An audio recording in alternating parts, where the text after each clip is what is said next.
İlle de uğruna ölmem mi gerek? Heder oldum aşkına bilerek. Kime özlem kimlere hasret, sevemezsin yok sende yürek. İlle de uğruna ölmem mi gerek? Heder oldum aşkına bilerek. Kime özlem kimlere hasret, sevemezsin yok sende yürek.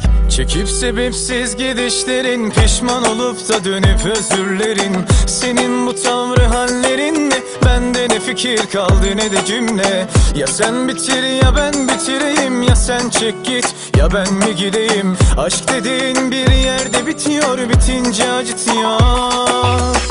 Yine coştu gönül akıyor,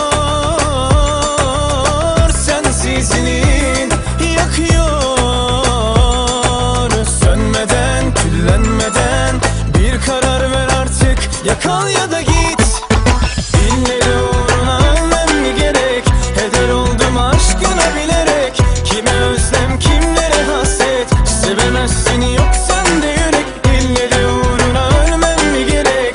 Heder oldum aşkına bilerek. Kime özlem kimlere hasret, sevemezsin yok sende yürek. Hala her günüm gecemde seni yanıyorum. Hala aynı heyecan aşkla sana koşuyorum. Varsa aşkına evrim, işte o benim.